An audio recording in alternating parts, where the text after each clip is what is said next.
Abra a tua Bíblia, por favor, em 1 Coríntios, capítulo de número 11. 1 Coríntios, capítulo 11, nós vamos ler a partir do versículo 23. 1 Coríntios, capítulo 11, a partir do versículo 23.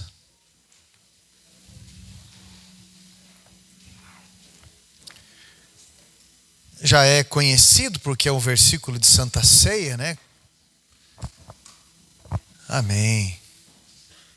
Olha só, a minha tradução, ela diz assim. Eu quero ler o 23 e o 24 com vocês. Porque eu recebi do Senhor o que também lhe entreguei, que o Senhor Jesus, na noite em que foi traído, pegou um pão e, tendo dado graças, o partiu e disse: isto é o meu corpo que é dado por vocês. Façam isso em memória de mim. Amém? Algumas expressões aqui me chamam muita atenção. Como, por exemplo, no versículo 23, que relata um princípio para quem quer ensinar algo. Um princípio para quem quer ensinar. Você vê, às vezes, um jovem, não posso dizer a idade, independente da idade, ele joga joguinho virtual a noite inteira, ou o dia inteiro. É joguinho virtual, vive uma outra vida, uma vida virtual. Fica no joguinho virtual. É 1 hora no banho. É uma briga para ir tomar banho. Depois é uma outra luta para poder tirar do banho. É, desse jeito. Daqui a pouco ele fala: mãe, você não fez café, mãe? Daqui a pouco ela, que o guarda-roupa dela é um turbilhão. Como que uma pessoa desorganizada por dentro pode ser organizada por fora? Por isso que Cristo sara, iniciando pela própria vida. Aí uma pessoa assim precisa entender que fora os teus pais, ninguém vai suportar você. E a vida vai rejeitar você. Você vai ter uma ausência. As pessoas que estão aqui de cabeça branca, as pessoas que tem aqui, que já passaram talvez de uma idade, dos 40, dos 30, dos 60, dos 70, eu não sei. Eles sabem o valor da vida, por conta das ausências que tiveram. Meu irmão, eu achei meu pai biológico há 14 anos, 15 anos. Faz 2 anos que eu falo 13, né? Há 15 anos. A gente não pode mudar o que passou. Mas quando eu achei ele, e daí, em 10 irmãos, a gente decidiu fazer uma festa para ele de aniversário de 65 anos. Ele faleceu faz 2 anos, né? E fez uma festa. E não importa o que passou, o importa é aproveitar agora. O importa é ver os pontos bons, maravilhosos, e ter uma vida desprendida. Porque o passado dele foi muito mais difícil. E cada um fez o melhor que pôde. Então, se você reparar aqui, olha que interessante que diz: eu recebi do Senhor o que eu também vos entreguei. Isso é uma definição absoluta de humildade para todos nós. Eu recebi, por isso eu estou ensinando. Eu ensino porque eu aprendo. Primeiro eu aprendo para depois ensinar. Isso é um processo onde eu sou alcançado pela necessidade de aprender, pela humildade de aprender, para depois eu ter algo ou ter uma qualificação para poder transmitir alguma coisa na vida. E isso está se invertendo. Tem uma expressão que uso aí, pastor, é o poste mijando no cachorro. Já viu essa expressão? Se invertendo. Um pai e uma mãe que se arrebenta para cuidar dos filhos, e um filho, e às vezes uma filha ingrata. Um marido que se arrebenta para trabalhar, para fazer as coisas, e uma esposa ingrata, insatisfeita. Uma mulher que se arrebenta para fazer as coisas, para melhorar, para agradar, e um marido ingrato, resmungão, rixoso, manhoso, dengoso. Parece que não saiu das fraldas ainda. Aí a mulher não se sente seguro. O cara parece que não tem ombro para ela se apoiar. Inseguro por quê? Porque de manhã quer uma coisa, meio-dia quer outra, à noite quer outra, falou que quer uma coisa ali. E vocês, mulheres, parem de olhar para mim sorrindo, que eu não estou dando indireta em ninguém. Você pega a tua parte. Porque essa mensagem, ela veio primeiro para mim, para quem está escutando. Porque eu recebi do Senhor. Então não cutuque teu marido, não. Eu recebi do Senhor, então é para mim. A palavra que não é para mim não serve para ninguém, é para mim. Deus está falando comigo. Se eu pegar para falar do outro lado aqui então, meu irmão, eu preciso ter a humildade de ouvir, ter a disponibilidade de aprender. E não é porque eu aprendi algo que eu me torno capaz de ensinar o que ninguém me ensinou. Eu preciso continuar aprendendo. Eu achei interessante o que o Chico Anísio falou uma vez. Olha, ele falou assim: não tem muitas vantagens assim de você chegar na idade onde eu estou. Ele estava com 80 e lá vai cacetado. Não tem muitas vantagens de chegar na idade onde eu cheguei assim. Daí o outro me perguntou por quê? É um privilégio? Eu falei, não, é um privilégio, mas vantagem no sentido assim: a comida já não tem o mesmo sabor, você já não tem a mesma disponibilidade, você não consegue mais desfrutar da vida como você gostaria. Mas existe uma grande vantagem de chegar nessa idade. Qual é? A sabedoria. Por isso que os mais novos devem escutar os mais velhos. Por isso. Mas é preciso você continuar aprendendo. Porque isso é um ciclo. Você fica em pé para ensinar quando você fica sentado para aprender. Não existe uma definição de tudo que eu não deva continuar aprendendo sobre algo. Eu não sou fonte do absoluto. Há alguns que se acham autossuficientes e aí vão começar a perceber a ausência. E depois de uma frustração podem reconhecer que não são fonte. O apóstolo Paulo, ele confessa nessa carta aqui uma ordenança. E não foi ele que inventou, mas ele recebeu. Então nós não somos fonte, nós somos canal. Sempre canal. Passa por mim até alguém, não para em mim. Eu já vi a expressão, talvez você já ouviu, que água parada dá o quê? Água parada dá dengue. Cristão parado dá dengo. Cristão parado dá dengo. Fiquei em casa, ninguém foi atrás de mim, ninguém me ligou, ninguém dá bola, ninguém sente. Porque quando você está bem, você não vai atrás de ninguém. Quando você está bem, você não liga para ninguém, você não visita ninguém, você não está nem para ninguém. Isso é, você não faz a diferença. Cristão parado dá dengo. Eu acho que o louvor ele poderia estar. Por que não cantar aquele hino? Eu acho que o pastor, essa gravata é indigna. Devia ser uma gravata mais cinza, mais séria, entendeu? Aí fica dando nota para tudo na vida, mas é uma crítica inútil. Por quê? Porque não muda nada. Não tem uma postura de nada. Então, nós temos opinião, todos nós temos uma opinião. Eu estou dizendo a gente fazer a diferença. Eu primeiro recebo para depois eu ensinar, para depois eu começar a ajudar. Senão, se você não aprende, meu irmão, você só acumula. E tudo aquilo que você acumula fica velho dentro de você, fica antigo dentro de você. Daqui a pouco você nem lembra mais para você ensinar, para você ajudar. Paulo diz assim: eu recebi do Senhor o que eu também vos ensinei. Porque quem é canal não é egoísta. Quem é canal não é egoísta. Quem é canal não se trava pelo medo da crítica. Quem é canal não irá aguentar a expressão do que recebeu e terá que deixar sair pelo objetivo do que foi cheio. O versículo continua: na noite em que foi traído. Gente, porque eu recebi do Senhor o que também vos ensinei, que Jesus, na noite em que foi? Na noite que foi traído. O que você entende aqui? Se Jesus, que é Jesus, teve uma noite da traição, por que você acha que você não está sujeito a isso? O que me destaca aqui é que todo traidor precisa da noite para trair. Nunca se esqueça disso. Na noite em que foi traído, é sempre escondido. Porque no dia, o dia iria revelar quem é. Então, no dia, observa, na noite, trai. No dia, você não vai desmerecer ninguém que anda com você.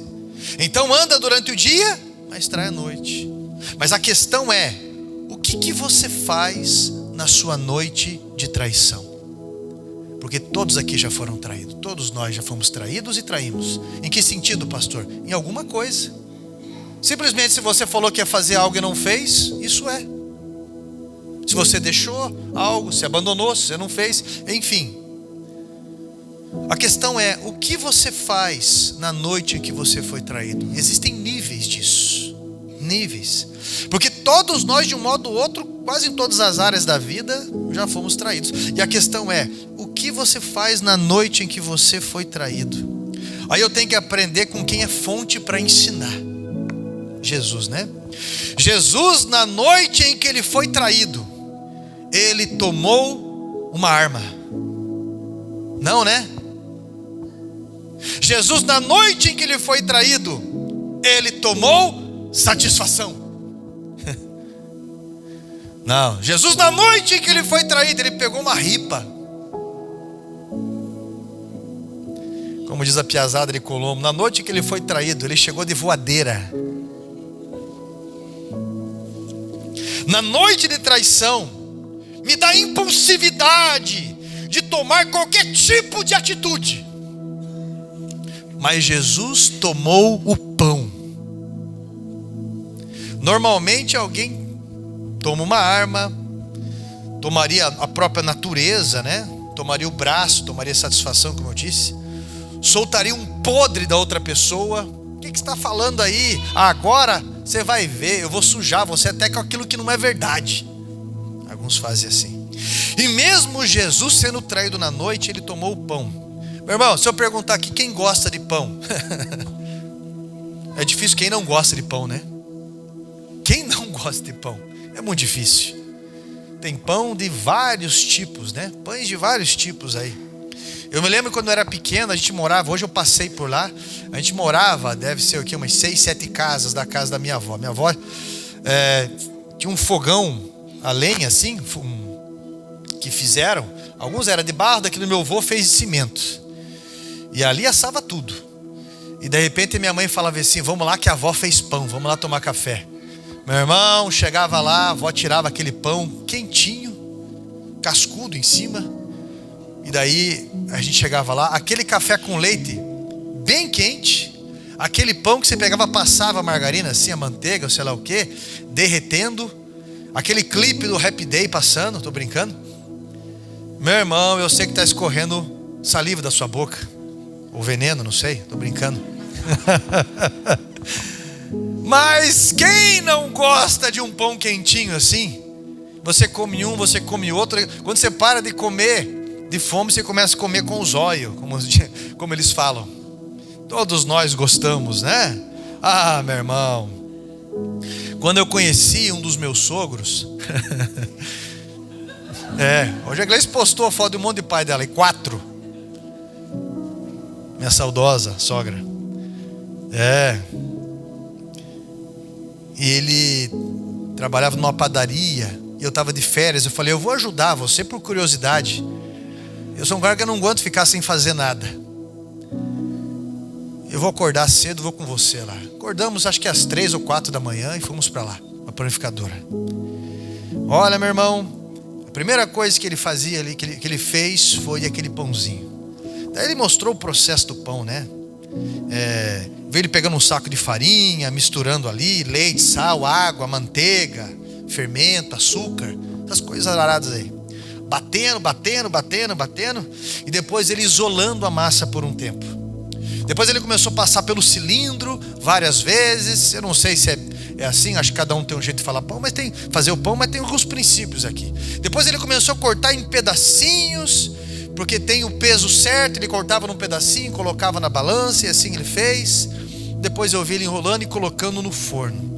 Às 6 horas da manhã, quando a panificadora abria, as pessoas estavam indo lá comprar um pão fresquinho, aquela casquinha leve.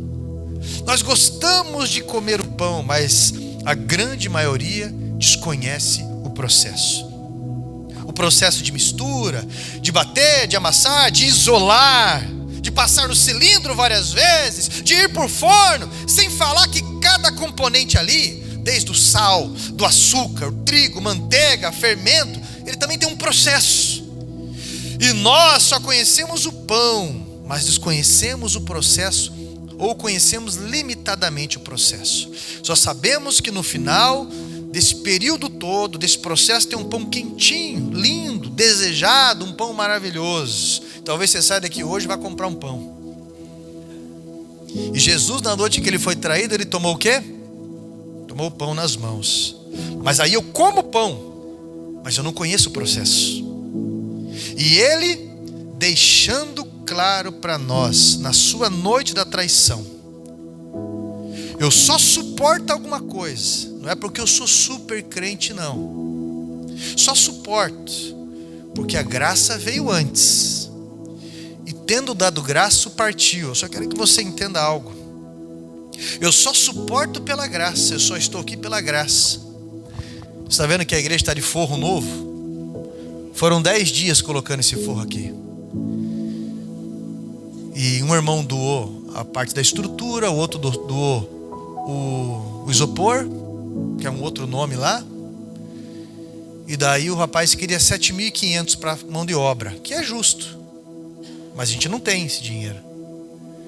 E daí eu peguei e falei com o irmão Jailton. Cadê o Jailton? Francesco Jailton.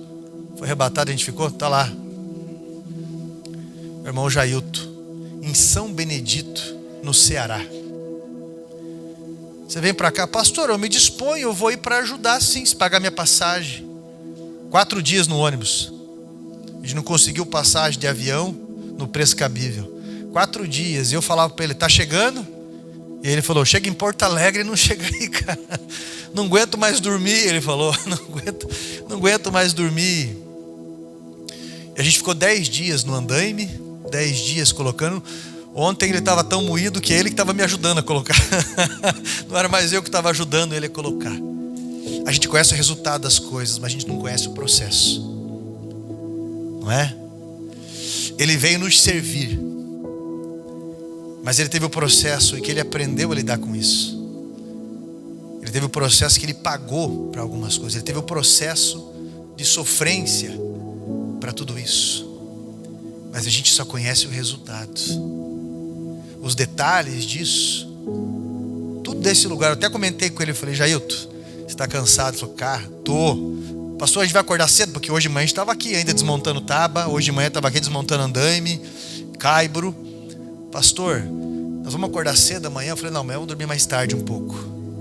Porque a gente acorda bem cedo e vai dormir muito tarde. E eu falei para ele, eu estou nesse processo aqui nessa igreja há 1 ano e meio. Sem férias, sem dia de folga, sem nada. Tá dando uns piripaque.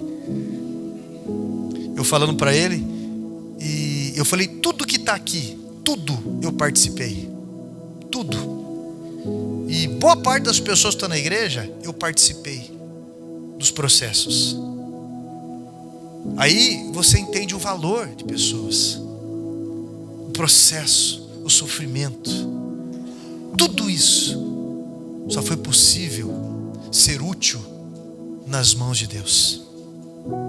Nas mãos de Cristo. E Ele dá graças. Ele agradece, eu só estou em pé por causa da graça. Tudo é feito por causa da graça. Isso está acontecendo por causa da graça. O favor de Jesus, que me ama, que me socorre, que me guarda, que me salva, é graça. São 2 aspectos, gratidão e graça. O período da traição de Jesus foi esse: gratidão e graça. A gratidão não veio depois de ser partido, ela veio antes. Favor que não se merece não veio depois de ser partido, veio antes. Então, meu irmão, processo de salvação, seja grato. Seja grato.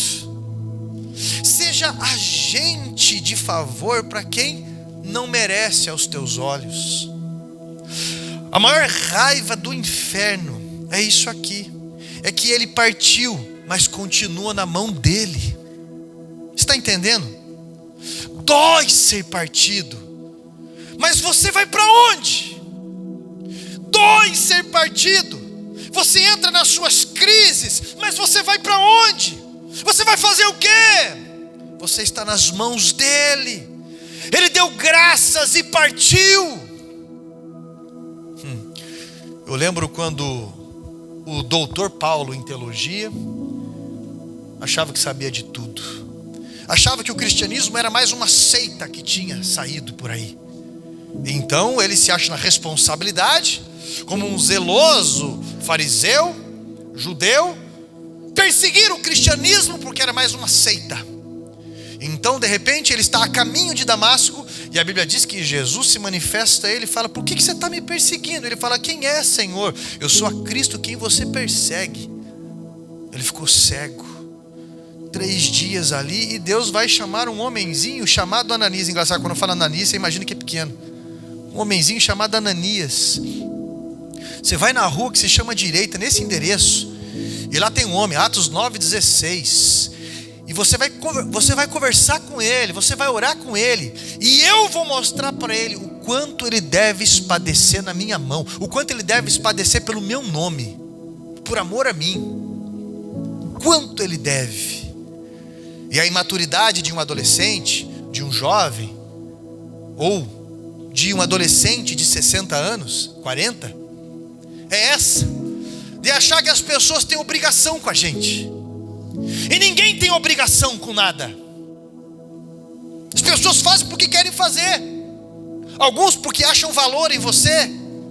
Mas a tua ligação com Deus, ela vai trazer respostas diferentes na tua vida. Você vai viver melhor, você vai desfrutar aquilo que Deus colocou nas tuas mãos, e você vai ter respostas de avanço na tua vida. Sabe quem é uma pessoa mimada? Não é uma pessoa que tem tudo. Uma pessoa mimada é uma pessoa que não valoriza o que tem. Tomai e comei, isso é o meu corpo. Você já imaginou que nós somos o corpo de Cristo? E Ele que falou isso. Ele é o cabeça, e nós somos o corpo dele. Quem está no corpo obedece o cabeça. Quem aqui lembra do Salmo 133? Levanta a mão. Recita aí. Brincadeira. São 3 versos. Aquele que, quão bom que os irmãos vivam é como o orvalho que nasce no monte Hermon e desce para o monte Sião. É como o óleo precioso que é derramado sobre a cabeça de Arão e escorre por sua barba. Verso 3. Ali o Senhor ordena a bênção. Aonde que o Senhor ordena a bênção? No corpo de Cristo, onde há união. Aí muita gente não é abençoada porque não tem união, porque não está no corpo. A promessa está sobre quem? O sumo sacerdote Arão representa Jesus. A promessa está sobre Cristo. O óleo é o Espírito Santo que escorre. É o Espírito Santo a promessa que envolve a barba. A barba são vários fios. Representa o corpo de Cristo, a igreja de Cristo. O orvalho que nasce no Monte Hermão é a provisão e desce para o Monte Sião. Sião é povo de Deus. Verso 3, é ali que Deus coloca a sua provisão. É ali que Deus ordena o milagre e a bênção. É ali que Deus ordena. Na igreja tem gente forte, fraco na fé. Na igreja tem gente confusa. Na igreja, porque Jesus veio para os doentes, Ele não veio para os sarados. E cada um está numa etapa de cura da vida. Mas eu preciso entender quem eu sou no corpo de Cristo. Qual é o acesso que eu dou a Ele para ajudar a curar? Porque há pessoas que vêm só para receber, e daí não entende essas coisas. Não entende isso. Você já imaginou que nós somos corpo de Cristo? E o corpo, meu irmão, ele está ligado ao cabeça. O cabeça dá um comando. E o objetivo do corpo é obedecer o cabeça, porque ele sabe para onde vai andar. Ele sabe o que vai fazer, o que vai proteger. E às vezes, para proteger o rosto, a mão se machuca. E eu é que sei o quanto deve espadecer pelo meu nome. Por exemplo, o cara ficou 4 dias no ônibus para poder nos servir. E quantos aqui fazem isso? Quantos de nós? Quantas noites a gente fica sem dormir, ajudando outras pessoas, fazendo? A gente trabalha dias às vezes, e de repente alguém precisa de uma coisa ou outra, e você tem ali, você pega aqueles dias de trabalho e você vai lá, deposita para ajudar, para fazer.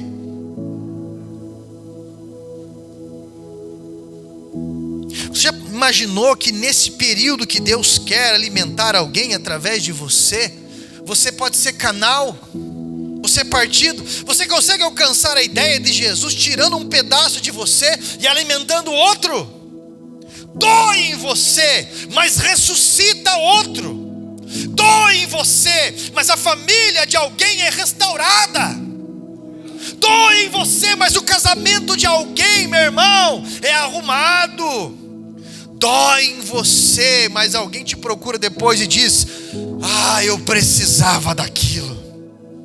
Quem aqui nunca orou precisando de oração, por exemplo? Quem nunca aconselhou precisando de um conselho? Quem nunca socorreu precisando de socorro? Quem nunca deu um abraço precisando de um? Quem nunca fez precisando que fizesse por ele ou por ela? Jesus diz: comei, é o meu corpo que é partido por vós. É de você que sai alimento. Ele está falando sobre nós. Ele segue dizendo: fazer isso de que forma? Em memória. Deixa eu te dizer, deixa eu te fazer uma pergunta. Como que você quer ser conhecido depois que te machucaram? Como que você quer ser conhecido depois que te machucaram? Na noite que foi traído, como que você quer conhecer? Como você, sendo cristão, você quer ser conhecido?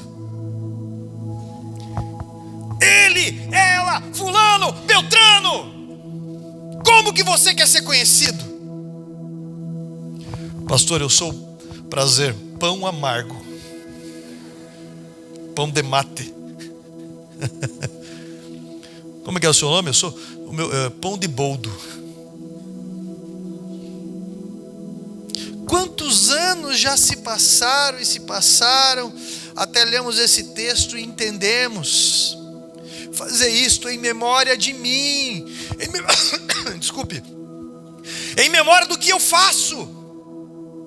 Fazer isso em memória de mim, entendendo que eu sou o sacrifício vivo, disse Jesus, para que vocês tomem isso como exemplo. O que vocês estão passando não é nem perto do que Cristo fez, né, por nós. Meu irmão, você vai sair daquela porta precisando fazer alguma coisa hoje. Mas o que você vai fazer? Você vai ser corpo de Cristo? Essa é a pergunta nessa noite. Se você aceitou Jesus como seu Salvador, você aceitou Ele como Senhor, isso é, você aceitou Ele como cabeça. Você aceitou ser corpo dEle. Eu contei uma história há bastante tempo na igreja, e eu lembrei dela que eu contei essa história no ITQ. Eu lembrei do pastor Richard, não lembro sobre o primeiro nome dele, um pastor americano. Meu irmão, ele morreu em 80 e alguma coisa, mas ele tinha 100 anos de idade, e ainda ele fazia devocional na rádio todas as manhãs, e eu vi o testemunho desse homem. E ele contou algo interessante. Ele contou que no interior dos Estados Unidos, não vou saber falar o nome da cidade, Massachusetts, não vou saber falar o nome. Ele disse que tinha um pomar de maçãs muito bonitas, e ele era pequenininho, então ele pulava o muro, uma maçã na boca, a roupa cheia de maçã.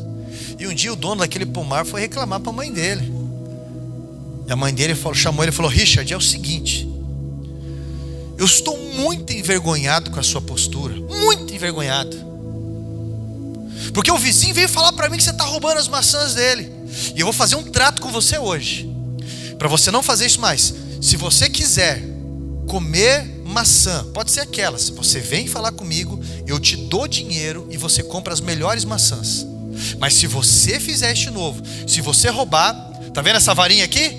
Eu vou te dar 5 varinhadas. 5. Ele falou que fez assim, ó.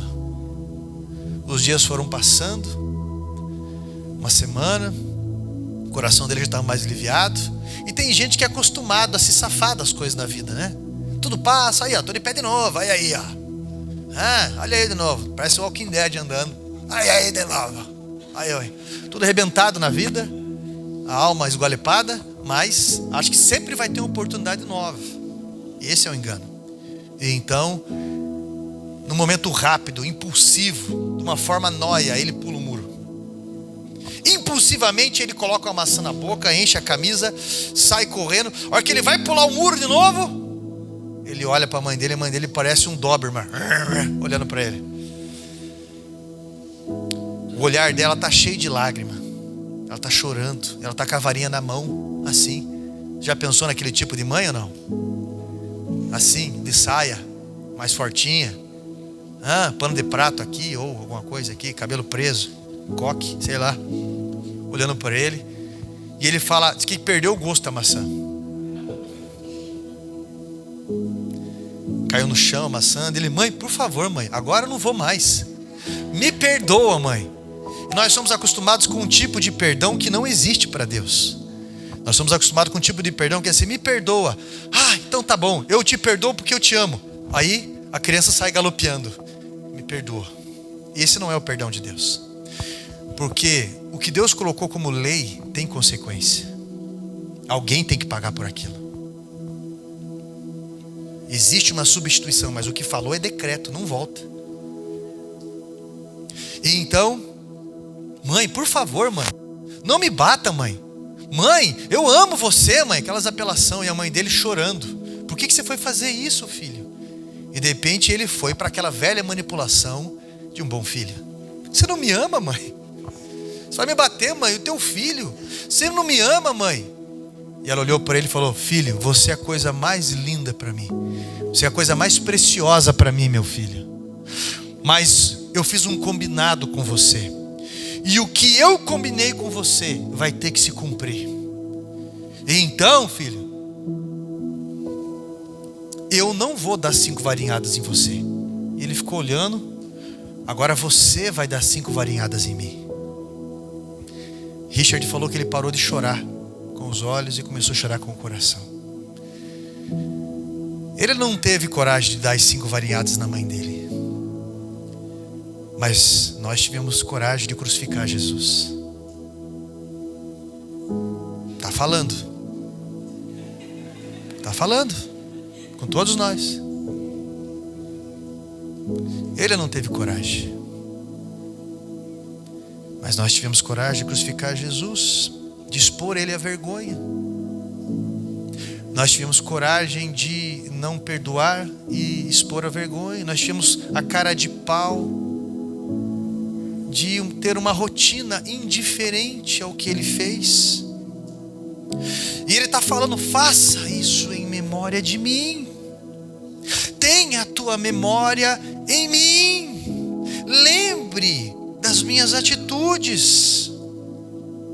Meu irmão, o sabor de Cristo não é amargo. O sabor de Cristo não é estragado, não é embolorado. Não permita que uma noite de traição escureça uma vida. Jesus é luz. Você é pão de Deus aqui na terra. Você é a resposta de Deus para alguma ocasião. Você é o corpo de Cristo partido por amor a alguém. E ninguém vai guiar outra pessoa num deserto que nunca passou. Talvez é a fase que você está passando. Mas se você se ligar a Deus, você vai ter o conforto necessário para sobreviver a essa parte. Porque tudo é uma fase. As fases boas são fases. Os momentos ruins são fases. Mas a ligação com Deus, ela é eterna. E ela vai trazer respostas do céu aqui na terra. Escute uma coisa, meu irmão. Você não é uma pessoa amarga. Você não é uma pessoa estragada. Você não é uma pessoa dura. Você é o pão de Cristo aqui na terra. As pessoas se alimentam do Cristo que existe em você. Você é o melhor de Deus para essa ocasião. Deus te deu essa graça para isso. Escute o que eu vou falar. Você é a resposta de Deus à oração de alguém. Não tire a tua vida. Não fuja de casa. Não abandone.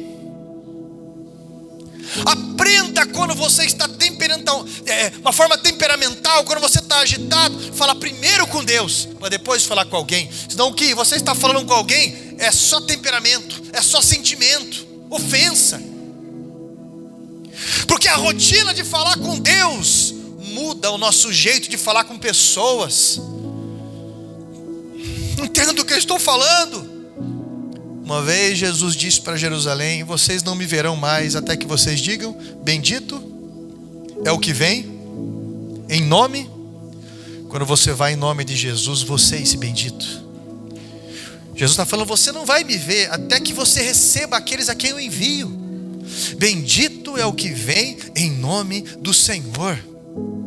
Você é bendito de Deus. Então você precisa se aplumar no teu perdão, na tua reconciliação. Porque senão é expor Cristo ao vitupério, é expor Cristo à vergonha mais uma vez, é dar de ombro, é não considerar o que Ele fez. Se coloque nas mãos de Cristo, e você vai entender o nível de importância que você vai ter no teu nascimento até hoje. Lembra de José lá no Egito? José no Egito é um tipo de Cristo. Ele teve privilégios de amor, de cuidados, como filho mais novo. Ele recebeu uma túnica que os outros não entenderam. Depois ele foi vendido como escravo. Ele foi traído pelos seus irmãos. O que ele fez quando ele foi traído pelos seus irmãos? Ele fez o melhor. Ele na casa de Potifar como escravo, ele fez o seu melhor. Ele foi traído mais uma vez, ele foi para uma prisão, e lá na prisão ele fez o seu melhor. Deus usou ele naquela prisão para entregar recado para 2 homens ali. Ele fez o seu melhor. E depois Deus tirou ele daquela prisão. Eu não sei quantos anos, a teoria diz que 2 anos ele ficou esperando aquela porta abrir para ele. Mas quando a porta abriu, ele se tornou governador no Egito. E ele teve a oportunidade de receber os irmãos dele mais uma vez. E você vai ler isso escrito. Ele armou uma situação para os irmãos dele. E quando Judá disse, e outro, Simeão, começaram a falar: não, fique eu, não fique o meu irmão no lugar. Naquela situação que ele armou, ele se revelou: olha, eu sou José, o irmão que vocês fizeram isso e aquilo. Todos eles ficaram estupefatos assim. E de repente ele falou: fiquem tranquilos, eu sei que Deus permitiu tudo aquilo para que a nossa família fosse preservada hoje. Você está entendendo? Entender o propósito. Você foi livre de muita coisa, ou você foi treinado em muita coisa, para que você fosse resposta de Deus para a oração de alguém. Meu irmão, você é corpo de Cristo. Você, meu irmão, é bendito dos céus. E entenda o valor desse perdão. Libere alguém que está pressionando o teu coração. Quando você ouve esse nome, amargura a sua mente. Libera isso. Abraça. Seja Cristo. Seja o versículo bíblico que diz: maior aquele que está em nós do que aquele que está no mundo. Porque nós temos o que nós precisamos para cada nível de batalha. O gigante que nós temos, Deus nos deu essa graça, porque o Espírito Santo é suficiente e está em nós. Hoje é dia de reconciliação. Hoje é dia de comunhão com Deus. Hoje é dia de maturidade cristã. Hoje é dia, meu irmão, de ser pão, de ser corpo de Cristo. Hoje é dia de se alimentar da